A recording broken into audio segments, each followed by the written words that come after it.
బాబ్రీ మసీదు కంటే ముందు నుంచే వేల సంవత్సరాల నుంచి అయోధ్య రామ మందిరం ఉంది.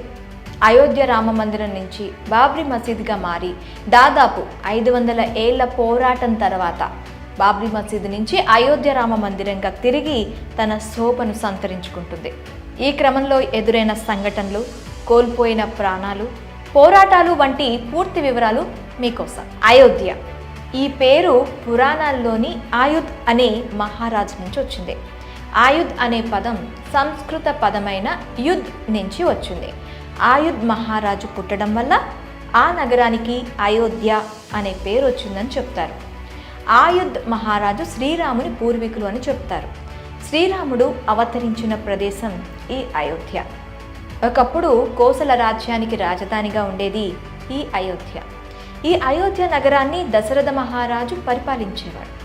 అయితే పుత్రులు లేని లోటుతో ఉన్న దశరథ మహారాజుకి పుత్రకామేష్టి యోగం వల్ల రామ, లక్ష్మణ, భరత, శత్రుఘ్నుడు జన్మిస్తారు. కొన్నేళ్లకు విశ్వామిత్రుడు వచ్చి రాముడిని తన వెంట తీసుకెళ్తాడు. ఆ తర్వాత ఏం జరిగింది అనేది అందరికీ తెలిసిందే. రావణ సంహారం, రామావతారం చాలించడం తెలిసిందే. రాముడు జన్మించిన పుణ్యస్థలం కాబట్టి అయోధ్యలో రాముడి కుమారుల్లో ఒకరైన కుశుడు రామ మందిరాన్ని నిర్మించాడు. ఆ సమయంలో అయోధ్యలో 3000 సీతారామాలయాలు ఉండేవని చెప్తారు. అయితే సామాన్య శక పూర్వం 5వ శతాబ్దంలో చాలా ఆలయాలు పాడైపోయాయని, వాటిని ఉజ్జయిని రాజు అయినటువంటి విక్రమాదిత్యుడు బాగు చేయించాడని చెప్తారు. అప్పటి నుంచి చాలా ఏళ్ల పాటు ఆ మందిరాలు పూజలతో కలకల్లాడేవి. సాలార్ మసూద్ గాజీ ఇతను మహమ్మద్ గజని మేనలుడు. అనేక సార్లు సోమనాథ్ ఆలయాన్ని లూటీ చేసిన మహమ్మద్ గజని మేనలుడే ఈ సాలార్ మసూద్ గాజీ. ఢిల్లీ, మీరట్, బులంద్ షహర్, బుదౌన్ అలాగే కన్నాజ్ రాజులను ఓడించి ఆలయాలను ధ్వంసం చేసుకుంటూ ఉత్తరప్రదేశ్లోని బారాబంకి చేరుకున్నాడు. బహైజ్ మీద దాడి చేసి అయోధ్య చేరుకోవాలనుకున్నాడు మహమ్మద్ గాజీ. 130,000 మంది సైన్యంతో సాలార్ మసూద్ గాజీ బహైజ్పై దాడికి యత్నించాడు. ఆ సమయంలో శ్రావస్తి రాజ్యానికి చెందిన మహారాజు సుహేల్ దేవ్ పక్క రాజ్యాల రాజులతో కలిసి సాలార్ మసూద్కి చెందిన 130,000 మంది సైన్యాన్ని నేలమట్టం చేశాడు. దీంతో భయపడి ఆఫ్ఘన్కి పారిపోయే ప్రయత్నం చేశాడు సాలార్ మసూద్ గాజీ. సాలార్ మసూద్ పారిపోతుంటే భోజ మహారాజు వెంటపడి మరి తల నరికాడు. ఆ తర్వాత సాలార్ మసూద్ గాజీ శవాన్ని బహేజ్లోనే సమాధి చేశారు. శత్రువు అయినప్పటికీ అతని ఆచారం ప్రకారం సమాధి చేశారు. ఆ తర్వాత చాలా ఏళ్ల పాటు భారతదేశం వైపు చూడాలంటేనే భయపడేవారు. 1526లో బాబర్, ఇబ్రహీం లోడి మధ్య యుద్ధం మొదలైంది. దీని పేరు పానిపట్టు యుద్ధం. 1526లో జరిగిన యుద్ధం మొఘలుల పరిపాలనకు నాంది పలకగా 1556లో జరిగిన రెండో యుద్ధం మొఘలుల పట్టు నిలుపుకునేందుకు కారణమైంది. మూడో యుద్ధం 1761లో జరిగింది. ఇది మొఘలుల పాలన అంతమయ్యేందుకు కారణమైంది. అయితే బాబర్, లోడి మధ్య యుద్ధం తరువాత అంటే 1528వ సంవత్సరం వచ్చేసరికి బాబర్ అయోధ్య మీద పూర్తిగా తన పట్టు సంపాదించుకున్నాడు. 1528వ సంవత్సరంలో అప్పటి అయోధ్యలో ఉన్న మందిరాలను కూల్చమని తన కమాండర్ మీర్ బాఖీకి ఆదేశాలు ఇచ్చాడు బాబర్. దీంతో అయోధ్యలో చాలా మందిరాలను కూల్చాడు మీర్ బాఖీ. వీటిలో అయోధ్య రామ మందిరం కూడా ఒకటి. అయితే అయోధ్య రామ మందిరాన్ని కూల్చిన బాబర్ పేరు మీదుగా మసీదు కట్టించారు. అది బాబ్రీ మసీద్ అయింది. ఒక్క అయోధ్యనే కాకుండా చుట్టుపక్కల ఉన్న ప్రాంతాలను కూడా బాబర్ తన ఆధీనంలోకి తెచ్చుకున్నాడు. బాబర్ తర్వాత చాలా ఏళ్ల పాటు మొఘలుల పాలన సాగింది. మసీదుగా మారిన అయోధ్య రామ మందిరంలోకి ఆనాటి నుంచి ఒక్కరు కూడా అడుగు పెట్టలేదు. ఎప్పుడైతే రాజా జైసింగ్ వచ్చాడో అప్పుడే హిందువులకు ధైర్యం వచ్చింది. అది 1717వ సంవత్సరం. బాబ్రీ మసీద్ నిర్మించిన 190 సంవత్సరాల తర్వాత రాజ్పుత్ వంశానికి చెందిన రాజా జైసింగ్ రాజు మసీదు చుట్టూ ఉన్న స్థలాన్ని సొంతం చేసుకోవాలని ప్రయత్నించాడు. కానీ ఆ ప్రయత్నాలేవి ఫలించలేదు. ఆ స్థలం హిందువులకు ఎంత ముఖ్యమో తెలిసిన రాజా జైసింగ్ మొఘలులతో సత్సంబంధాలు ఏర్పరచుకున్నాడు. కానీ తాను అనుకున్నది జరగలేదు. దీంతో బాబ్రీ మసీదు బయట ఉన్న స్థలాన్ని కొని రాముడి పేరు మీద రిజిస్ట్రేషన్ చేయించాడు. ఆ తర్వాత మసీదు ఎదురుగా ఉన్న స్థలంలో ఒక రామ్ చబ్రత్ అనే పేరు మీదుగా వేదిక కట్టి దాని మీద సీతారాముల విగ్రహాలు పెట్టుకొని హిందువులు పూజలు చేసుకునేవారు. ముస్లింలు మసీదు లోపల ప్రార్థనలు చేసుకునేవారు. 1855లో అయోధ్యలో హనుమాన్ గర్హి ఆలయం వద్ద సున్నీ ముస్లింలు మరియు బైరాయిల మధ్య ఘర్షణలు జరిగాయి. మసీదుని కూల్చి హనుమాన్ గర్హి ఆలయాన్ని నిర్మించారని వాదించారు. అయితే నవాబ్ బజీద్ అలీ షా జోక్యం చేసుకుని గొడవను సద్దుమణిగేలా చేశాడు. 1859లో స్థానికులు బాబ్రీ మసీదు ఉన్న స్థలం రామ జన్మస్థలం అని నమ్మారు. అయితే బ్రిటిష్ వారు ఆ స్థలంలో ఒక కంచె ఏర్పాటు చేశారు. దీంతో ముస్లింలు మసీదు లోపల, హిందువులు మసీదు బయట ప్రార్థనలు చేసుకోవడం మొదలుపెట్టారు. 1885లో మొదటిసారిగా అయోధ్య నివాసి మహంత్ రఘువీర్ దాస్ మసీదు బయట స్థలంలో వేదిక లేదా రామ్ చబూత్రా నిర్మించుకోవడానికి అనుమతి ఇవ్వాలని ఫైజాబాద్ జిల్లా కోర్టులో పిటిషన్ వేశారు. అయితే ఆ పిటిషన్ను కోర్టు కొట్టివేసింది. 1934లో షాజహాన్పురాలో గోహత్య వార్త వైరల్ అవ్వడంతో మతపరమైన అల్లర్లు చోటు చేసుకున్నాయి. ఈ అల్లర్లలో బాబ్రీ మసీదుపై దాడి జరిగింది.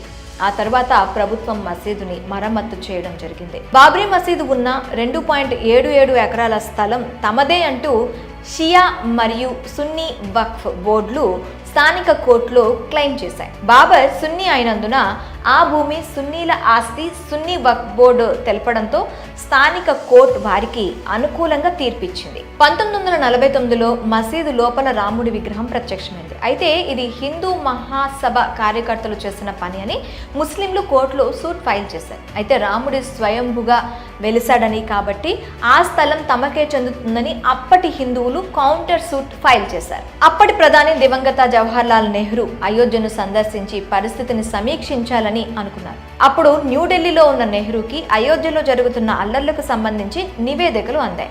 అయోధ్యలో చోటు చేసుకుంటున్న పరిణామాలపై ఆందోళన వ్యక్తం చేస్తూ జవహర్లాల్ నెహ్రూ లక్నోలోని యునైటెడ్ ప్రావిన్స్ ముఖ్యమంత్రి గోవింద్ బల్లభ్ పంత్కు ఒక టెలిగ్రామ్ పంపించారు. ఆ టెలిగ్రామ్లో ఇలా ఉంది: అయోధ్యలో జరుగుతున్న పరిణామాల పట్ల నేను తీవ్రంగా కలత చెందాను. ఈ విషయంలో మీరు పర్సనల్ ఇంట్రెస్ట్ చూపిస్తారని ఆశిస్తున్నా అంటూ పంత్కి రాసిన టెలిగ్రామ్లో పేర్కొన్నారు. అయితే తనను తాను నాస్తికుడిగా ప్రకటించుకున్న నెహ్రూ మసీదు లోపల ఉన్న సీతారాముల విగ్రహాలను అక్కడి నుంచి షిఫ్ట్ చేయాలని అప్పటి రాష్ట్ర ప్రభుత్వానికి సూచిస్తున్నట్లు నివేదికలు చెబుతున్నాయి. అయితే ఇది హిందూ ముస్లింల మధ్య పెద్ద ఎత్తున అల్లర్లకు దారితీస్తుందనే ఉద్దేశంతో అప్పటి జిల్లా మెజిస్ట్రేట్ కేకే నాయర్ మసీదు లోపల ఉన్న సీతారాముల విగ్రహాలను తొలగించేందుకు నిరాకరించారు. దీంతో ప్రభుత్వం వివాదాస్పదంగా ప్రకటించి మసీదు గేటుకి తాళం వేసింది. ఆ తర్వాత కేకే నాయర్ భారతీయ జన్ సంఘ్ పార్టీలో చేరి ఎంపీగా ఎన్నికయ్యారు. భారతీయ జన్ సంఘ్ పార్టీ 1977లో కాంగ్రెస్ పార్టీకి వ్యతిరేకంగా లెఫ్ట్, రైట్, సెంటర్ పార్టీలతో విలీనమైంది. దీంతో జన్ సంఘ్ పార్టీ జనతా పార్టీగా మారింది. ఆ తర్వాత బీజేపీగా మారింది. ఆ తర్వాత నెహ్రూ 1950 జనవరి 7న గవర్నర్ జనరల్గా ఉన్న సి రాజగోపాలాచారికి ఒక లేఖ రాశారు. అందులో ఇలా ఉంది: నేను గత రాత్రి అయోధ్య గురించి పంత్ జీకి ఒక లేఖ రాసి లక్నో వెళ్తున్న వ్యక్తికి ఇచ్చాను. ఆ తర్వాత పంత్ తనకు ఫోన్ చేశాడు.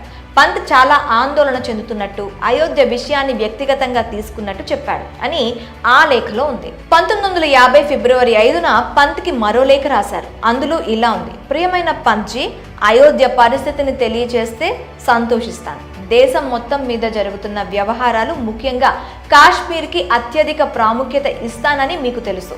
అవసరమైతే నేను అయోధ్య వెళ్తానని మీరు ఆఖరిసారిగా నన్ను కలిసినప్పుడు చెప్పాను. నేను అయోధ్య రావాలని మీరు అనుకుంటే చెప్పండి. నేను బిజీగా ఉన్నప్పటికీ అయోధ్య వచ్చేందుకు ఒక తేదీని ఫిక్స్ చేసుకుంటా అని ఉంది. అయితే అయోధ్యలో పరిస్థితి మారలేదని పంత్ చెప్పడంతో నెహ్రూ అయోధ్య విజిట్ కార్యరూపం దాల్చలేదు. 1950 మార్చి 5న నెహ్రూ రాసిన లేఖలో అప్పటి జిల్లా మెజిస్ట్రేట్ కేకే నాయర్ని నిందించినట్టుంది. అయితే తాను మసీదు లోపల ఉన్న విగ్రహాలను తొలగించాలని తీర్పు ఇవ్వకపోవడాన్ని సమర్థించుకున్నారు. విగ్రహాలను తొలగించేందుకు అంగీకరిస్తే ఎంతో మంది ప్రాణాలు కోల్పోతారని అన్నారు. 1950లో షాహిం అన్సారీ అనే వ్యక్తి మసీదు గేట్లు ఓపెన్ చేయాలని, నమాజ్ చేసుకునేందుకు అనుమతి ఇవ్వాలని ఫైజాబాద్ కోర్టులో తొలి పిటిషన్ వేశారు. గోపాల్ సింగ్ విశారద్ మహంత్ పరమహంస రామచంద్ర దాస్ ఇద్దరు కూడా ఫైజాబాద్ కోర్టులో కౌంటర్ పిటిషన్ వేశారు. ఇది వివాదాస్పద స్థలం మీద వేయబడ్డ రెండో పిటిషన్. మసీదు లోపల రామ జన్మభూమి స్థలం ఉన్న విగ్రహాలకు పూజలు చేసుకునేందుకు అనుమతి ఇవ్వాలని ఆ పిటిషన్ లో పేర్కొన్నారు. అయితే మసీదు లోపల ప్రాంగణం తాళం వేసి ఉన్నప్పుడు బయట నుంచి పూజలు చేసుకునేందుకు కోర్టు మధ్యంతర ఉత్తర్వులు జారీ చేసింది. అది కూడా ఏడాదికి ఒకసారి కేవలం పూజారికి మాత్రమే అనుమతి ఇచ్చింది. ఇతరులకు ప్రవేశం నిషేధించింది కోర్టు. హిందూ ముస్లిం మధ్యలో మూడో వర్గం మహంత్ భాస్కర్ దాస్ నేతృత్వంలో నిర్మోహి అఖారా సంస్థ ఫైజాబాద్ కోర్టులో పిటిషన్ వేసింది. ఇది వివాదాస్పద స్థలం మీద వేసిన మూడో పిటిషన్. ఆ మసీదు ఉన్న స్థలం మీద పూర్తి హక్కు తమదే అంటూ కోర్టులో పిటిషన్ వేసింది. ఎన్నో ఏళ్లుగా తమ పూర్వీకులు అక్కడ పూజలు చేసుకుంటున్నారని సదరు సంస్థ చెప్పుకొచ్చింది. నిర్మోహి అఖారా అనేది వైష్ణవ్ బైరాగి సాంప్రదాయంలో ఒక భాగం.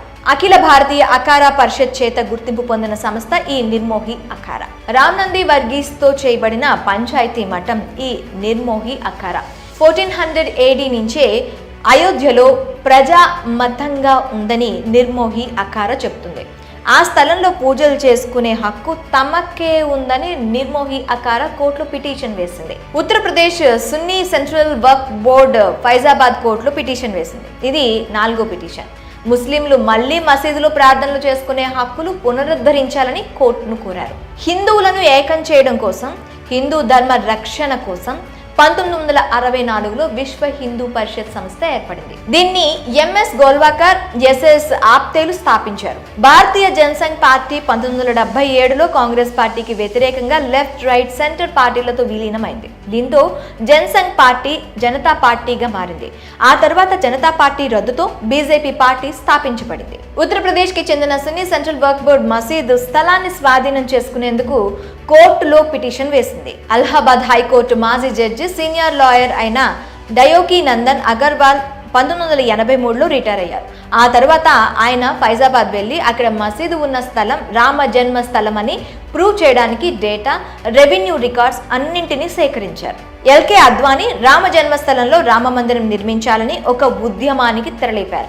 ఆ ఉద్యమం ఊపందుకోవడంతో రామ జన్మస్థలానికి విముక్తి కల్పించి మందిరం నిర్మించడం కోసం విశ్వ హిందూ పరిషత్ సహా పలు హిందూ సంస్థలు ఒక కమిటీ వేశాయి. 1981లో మీనాక్షిపురంలో 400 నుంచి 800 మంది దళిత కుటుంబాలు ఇస్లాంలోకి మతం మారిన దానికి ప్రతిస్పందనగా విశ్వ హిందూ పరిషత్ ధర్మ సంసద్ ను నిర్వహించింది. విశ్వ హిందూ పరిషత్ జాయింట్ సెక్రటరీ అశోక్ సింగర్ నాయకత్వంలో అయోధ్యలో రామ మందిరం నిర్మాణం జరగాలన్న డిమాండ్ ఎక్కువైంది. 1984 సెప్టెంబర్ 25న బీహార్లోని సీతా మహర్షి నుంచి ఢిల్లీకి శ్రీరామ్ జానకి రథయాత్ర చేపట్టారు. ఉత్తరప్రదేశ్లో మరో 6 యాత్రలు చేపట్టారు. ఇందిరాగాంధీ హత్య తర్వాత 9వ లోక్సభ జనరల్ ఎన్నికలు జరిగాయి. 541 సీట్లకు గాను బీజేపీ కేవలం 2 స్థానాలు మాత్రమే గెలుచుకుంది. దీంతో బలహీనంగా ఉన్న బీజేపీ రామ జన్మభూమి ఉద్యమానికి మద్దతు ఇవ్వడంలో విఫలమైంది.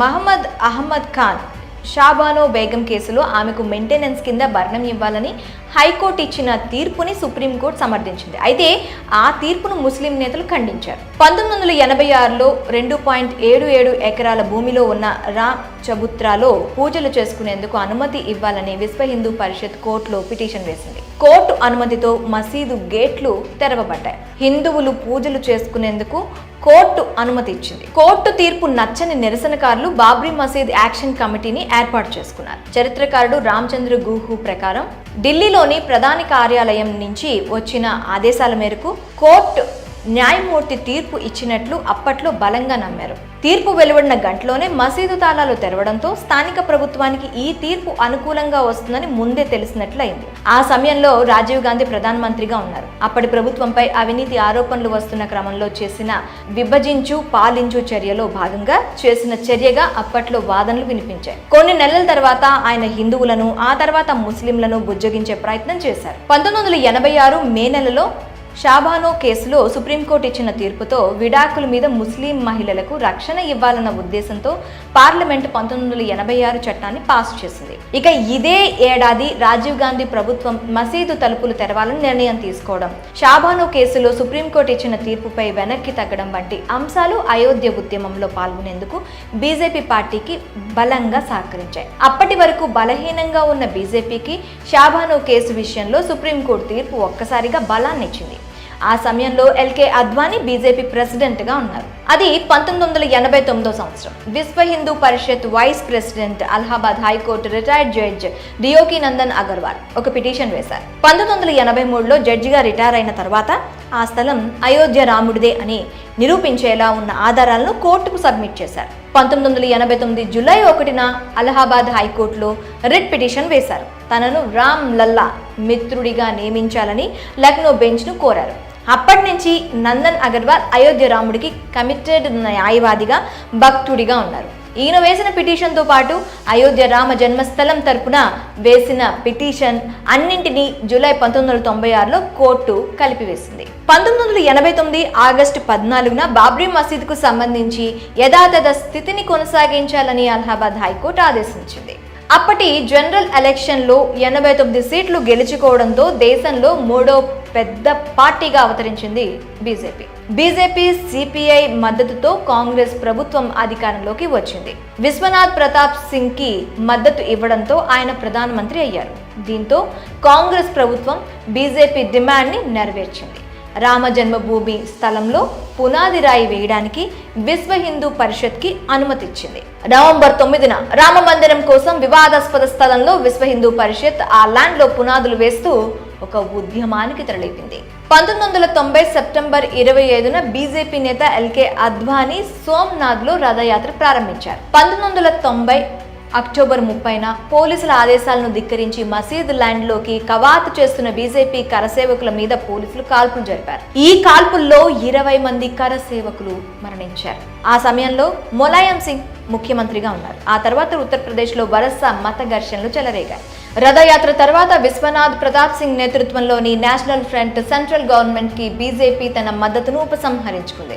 ఇది ప్రభుత్వ పతనానికి దారితీసింది. లోక్సభ జనరల్ ఎలక్షన్ లో 121 సీట్లు గెలుచుకుని దేశంలోనే రెండవ అతిపెద్ద పార్టీగా బీజేపీ అవతరించింది. పివి నరసింహారావు నేతృత్వంలోని కేంద్రంలో కాంగ్రెస్ పార్టీ ప్రభుత్వాన్ని ఏర్పాటు చేయగా బీజేపీ మధ్యప్రదేశ్, హిమాచల్ ప్రదేశ్, రాజస్థాన్, ఉత్తరప్రదేశ్ రాష్ట్రాల్లో ప్రభుత్వాలను ఫామ్ చేసింది.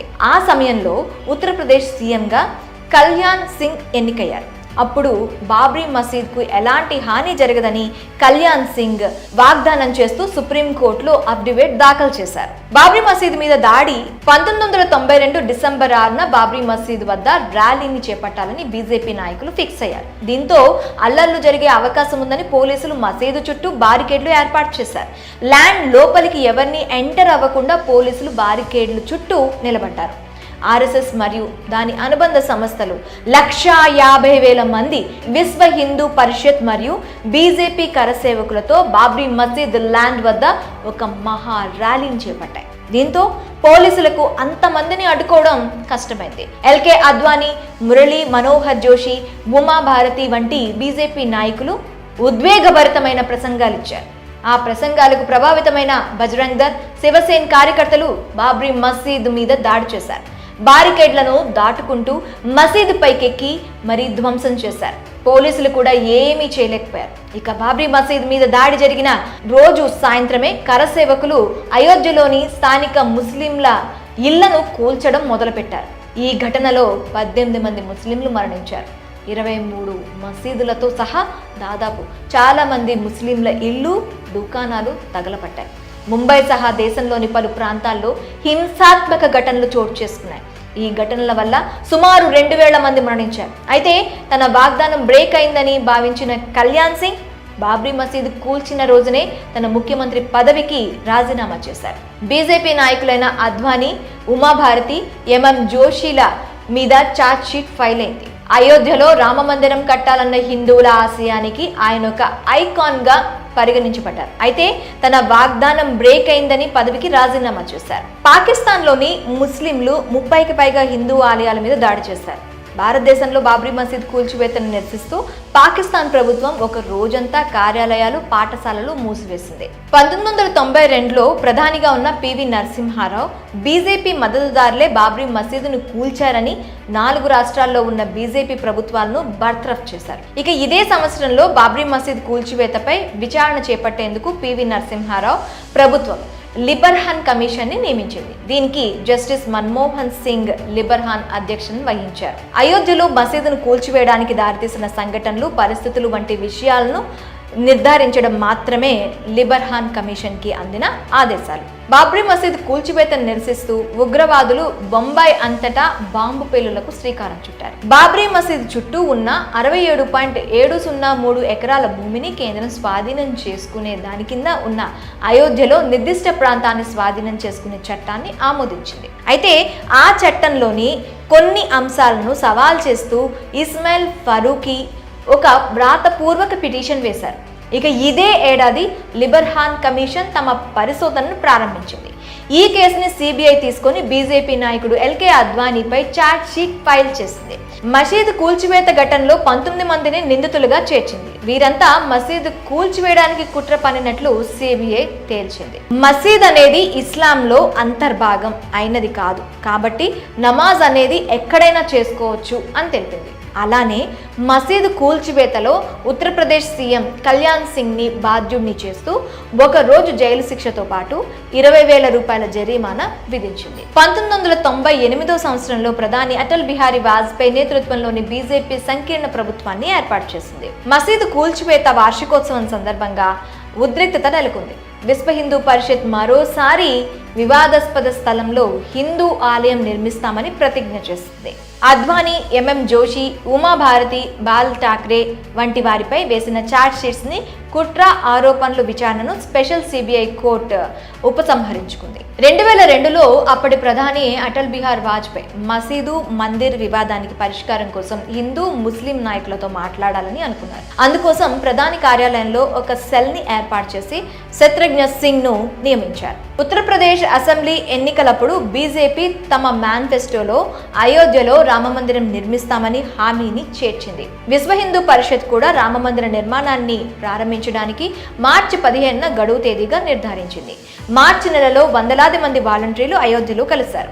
అయోధ్య నుంచి తిరిగి వస్తుండగా గోధ్రాలో హిందూ కార్యకర్తలతో వస్తున్న రైలు మీద దాడి జరిగింది. ఆ దాడిలో 58 మంది మరణించారు. మార్చిలో జరిగిన గోధ్రా రైలు ఘటన తర్వాత గుజరాత్ లో జరిగిన అల్లర్లలో 1000 నుంచి 2000 మంది ఎక్కువగా ముస్లింలు మరణించారు. ఆ సమయంలో నరేంద్ర మోదీ గుజరాత్ ముఖ్యమంత్రిగా ఉన్నారు. మసీదు కింద 10వ శతాబ్దానికి చెందిన ఆలయం ఉన్నట్టు ఆధారం ఉందని ఆర్కియాలజికల్ సర్వే ఆఫ్ ఇండియా ఒక నివేదికను సమర్పించింది. అయితే ఈ నివేదికను ఆర్కియాలజిస్టులు, చరిత్రకారులు ఖండించారు. బాబ్రీ మసీదు కూల్చివేతకు ప్రేరేపించిన 7 హిందుత్వ నాయకులపై విచారణ జరగాలని సిబిఐ స్పెషల్ కోర్టు తీర్పిచ్చింది. కానీ మసీదు కూల్చివేత సమయంలో అక్కడే ఉన్న అద్వానీ మీద ఎలాంటి ఆరోపణలు లేవు. మసీదుపై దాడిలో అద్వానీ పాత్రను నిర్దోషిగా పేర్కొంటూ గతంలో ఇచ్చిన ఉత్తర్వులను సమీక్షించాలని కోర్టు మరోసారి తీర్పునిచ్చింది. అయోధ్య రామ జన్మభూమి కాంప్లెక్స్ పై ఉగ్రవాదులు దాడి చేశారు. ఈ దాడిలో 6 లష్కరే తోయిబా ఉగ్రవాదులు అనుమానితులుగా ఉన్నారు. అయితే భద్రతా లోపానికి కేంద్రమే బాధ్యత వహించాలని Vishva Hindu Parishad international general secretary Praveen Togadia UPA ప్రభుత్వానికి నివేదించారు. తవ్విన ఆధారాలను నాశనం చేయడానికి ఈ దాడి చేశారని విశ్వ హిందూ పరిషత్ ప్రెసిడెంట్ అశోక్ సింఘల్ అన్నారు. అప్పటి ప్రధాని పివి నరసింహారావు నియమించిన లిబర్హాన్ కమిషన్ బాబ్రీ మసీద్ కూల్చివేతకు సంబంధించిన నివేదికను ప్రధాని మన్మోహన్ సింగ్ కి సమర్పించింది. 100 మందికి పైగా సాక్షులను విచారించిన అనంతరం 17 ఏళ్ల తర్వాత కమిషన్ నివేదికను సమర్పించింది. దేశంలో ఇన్నేళ్ల పాటు విచారణ సాగిన కమిషన్ ఇదే. ఈ నివేదికలో అటల్ బిహారీ వాజ్పేయి, ఎల్కే అద్వానీ, మురళీ మనోహర్ జోషి, కళ్యాణ్ సింగ్, ప్రమోద్ మహాజన్, ఉమాభారతి, విజయరాజీ సింధియా వంటి బీజేపీ నేతలు దోషులుగా ఉన్నారు. అలానే గిరిరాజ్ కిషోర్, అశోక్ సింఘాల్ వంటి విహెచ్పి లీడర్స్, శివసేన అధినేత బాల్ ఠాక్రే, మాజీ ఆర్ఎస్ఎస్ లీడర్ కెఎన్ గోవిందాచార్య వంటి వారు దోషులుగా ఉన్నారు. ర్యాలీలో రెచ్చగొట్టే విధంగా ప్రసంగాలు ఉన్నాయని, అయితే మసీదు కూల్చివేత అనేది ప్రణాళికాబద్ధంగా జరగలేదని నివేదికలో పేర్కొంది. అయోధ్యలో ఉన్న బాబ్రీ మసీదు ఉన్న వివాదాస్పద స్థలాన్ని 3 భాగాలుగా విభజించాలని అలహాబాద్ హైకోర్టు తీర్పునిచ్చింది. ఈ స్థలంలో 2 వంతుల భూమిని హిందువులను రిప్రజెంట్ చేసి విశ్వ హిందూ పరిషత్, నిర్మోహి అఖారా సంస్థ వారు పంచుకోవాలని, మిగతా 3వ వంతు భూమిని సున్నీ ముస్లిం వక్ఫ్ బోర్డు తీసుకోవాలని కోర్టులో తీర్పు వచ్చింది. నిర్మోహి అఖారా వక్ఫ్ బోర్డులకు ప్రాతినిధ్యం వహిస్తున్న వారిని ఈ స్థలానికి జాయింట్ టైటిల్ హోల్డర్స్ గా ప్రకటించింది. దీంతో హిందువులు, ముస్లింలు సుప్రీంకోర్టులో అప్పీల్ చేశారు. 2010లో అలహాబాద్ హైకోర్టు ఇచ్చిన తీర్పును హిందూ, ముస్లింలు అప్పీల్ చేయడంతో ఆ తీర్పును సుప్రీంకోర్టు సస్పెండ్ చేసింది. కేంద్రంలో బీజేపీ నాయకుడు నరేంద్ర మోదీ నేతృత్వంలోని ఎన్డీఏ కూటమి అధికారంలోకి వచ్చింది. 2016 ఫిబ్రవరి 26న బాబ్రీ మసీదు ఉన్న స్థలంలో రామ మందిరాన్ని నిర్మించాలని బీజేపీ ఎంపీ సుబ్రహ్మణ్య స్వామి సుప్రీంకోర్టులో పిటిషన్ వేశారు. బాబ్రీ మసీద్ కేసులో మసీద్ తరపున తొలి పిటిషన్ వేసిన హసీన్ అన్సారీ 95 ఏళ్ల వయసులో మరణించారు. అన్ని పార్టీలు ఈ అయోధ్య స్థల వివాదానికి సంబంధించి సున్నితమైన సెంటిమెంటల్ మ్యాటర్లో పరిష్కారం తీసుకొచ్చేందుకు తాజాగా ప్రయత్నాలు మొదలుపెట్టాలని సుప్రీంకోర్టు ప్రధాన న్యాయమూర్తి జేఎస్ కేహార్ సూచించారు. ఇక ఇదే ఏడాదిలో యూపీ అసెంబ్లీ ఎన్నికల్లో బీజేపీ గెలిచింది. హిందూ యువ వాహిని సంస్థ వ్యవస్థాపకుడు యోగి ఆదిత్యనాథ్ ముఖ్యమంత్రిగా ప్రమాణ స్వీకారం చేశారు. అద్వానీ, మురళీ మనోహర్ జోషి, కేంద్ర మంత్రి ఉమాభారతి సహా ఇతర బీజేపీ సభ్యులు, కరసేవకులు బాబ్రీ మసీద్ కూల్చివేత కేసులో నేరపూరిత అభియోగాలను ఉపసంహరించుకోలేమని, ఆ అభియోగాలను పునరుద్ధరించాలని సుప్రీంకోర్టు తీర్పిచ్చింది. అలానే ఈ విచారణను 2 ఏళ్లలో పూర్తి చేయాలని లక్నో ట్రయల్ కోర్టుని సుప్రీంకోర్టు కోరింది. అయితే ఈ కేసులో నిందితుడిగా ఉన్న కళ్యాణ్ సింగ్ ని మినహాయించింది. ఎందుకంటే ఆయన రాజస్థాన్ కి గవర్నర్ గా ఉన్నారు. ఈ విచారణ సమయంలో శివసేన లీడర్ బాల్ ఠాక్రే సహా పలువురు అసలు నిందితులు మరణించారు. అద్వానీ, మురళీ మనోహర్ జోషి, ఉమాభారతి మీద సిబిఐ స్పెషల్ కోర్టు బాబ్రీ మసీద్ కూల్చివేత కుట్రలో భాగమైనందుకు వారిని కోర్టులో హాజరుపరిచింది. ఆ తర్వాత వారికి బెయిల్ మంజూరైంది. బాబ్రీ మసీదు స్థలంలో రామ మందిర నిర్మాణం కోసం పనులు మొదలయ్యాయి. ఆలయ నిర్మాణం కోసం ఉపయోగించే రాళ్లతో ట్రక్కులు అయోధ్యకు చేరుకోవడం ప్రారంభించాయి. అయోధ్య ల్యాండ్ వివాదం కేసులో అలహాబాద్ హైకోర్టు తీర్పును సవాల్ చేస్తూ దాఖలైన పిటిషన్లను విచారించేందుకు జస్టిస్ దీపక్ మిశ్రా నేతృత్వంలోని త్రిసభ్య ధర్మాసనాన్ని సుప్రీంకోర్టు ఏర్పాటు చేసింది. అయోధ్య వివాదాస్పద స్థలానికి కొంత దూరంలో సాహేతుకంగా అనిపించే ముస్లింలు అధికంగా ఉండే ప్రదేశంలో మసీదు నిర్మించడానికి అభ్యంతరం లేదని ఉత్తరప్రదేశ్కి చెందిన షియా సెంట్రల్ వక్ఫ్ బోర్డు సుప్రీంకోర్టుకు తెలిపింది. వివాదాస్పద స్థలంలో కేవలం అయోధ్య రామ మందిరం మాత్రమే నిర్మించాలని, వేరే ఇంకేది నిర్మించకూడదని ఆర్ఎస్ఎస్ చీఫ్ మోహన్ భగవత్ అన్నారు. అయోధ్యలో రామ మందిరం, లక్నోలో మసీద్ నిర్మించడానికి అభ్యంతరం లేదని ఉత్తరప్రదేశ్ షియా సెంట్రల్ వక్ఫ్ బోర్డు సుప్రీంకోర్టుకు తెలిపింది. 2017 డిసెంబర్ 1న 32 మంది పౌర హక్కుల కార్యకర్తలు 2010లో అలహాబాద్ హైకోర్టు తీర్పుని సవాల్ చేస్తూ పిటిషన్ వేశారు. అలహాబాద్ హైకోర్టు ఆ ల్యాండ్ ని 3 భాగాలుగా విభజిస్తూ తీర్పిచ్చింది. దీన్నే సవాల్ చేస్తూ 32 మంది పిటిషన్ వేశారు. 2018 మార్చి 14న పౌర హక్కుల కార్యకర్తలు వేసిన పిటిషన్ను సుప్రీంకోర్టు విచారణ ప్రారంభించింది. 2016లో సుబ్రహ్మణ్య స్వామి వేసిన పిటిషన్ సహా అన్ని మధ్యంతర పిటిషన్లను సుప్రీంకోర్టు తిరస్కరించింది. ఈ కేసులో పక్షాలుగా జోక్యం చేసుకోవాలని కోరింది. 1994 నాటి తీర్పును మరలా పరిశీలించాలని కొంతమంది ముస్లిం గ్రూపులు విచారణను ఆలస్యం చేసేందుకు ప్రయత్నిస్తున్నాయని యూపీ ప్రభుత్వం సుప్రీంకోర్టుకు తెలిపింది. 5 జడ్జీలు కలిగిన రాజ్యాంగ ధర్మాసనానికి కేసును రిఫర్ చేసేందుకు సుప్రీంకోర్టు నిరాకరించింది. ఈ కేసును కొత్తగా ఏర్పాటైన త్రిసభ్య ధర్మాసనానికి అప్పచెప్పింది. అఖిల్ భారత హిందూ మహాసభ అభ్యర్థించిన ముందస్తు విచారణను సుప్రీంకోర్టు తిరస్కరించింది. శివసేన అధినేత ఉద్ధవ్ ఠాక్రే అయోధ్యను సందర్శించి ఈ వివాదంలోకి మోదీ ప్రభుత్వం తనను లాగుతోందని ఆరోపించారు. బాబ్రీ మసీద్ ల్యాండ్ ఇష్యూ కేసును విచారించేందుకు సుప్రీంకోర్టు 5 సభ్యులతో కూడిన ధర్మాసనాన్ని ఏర్పాటు చేసింది.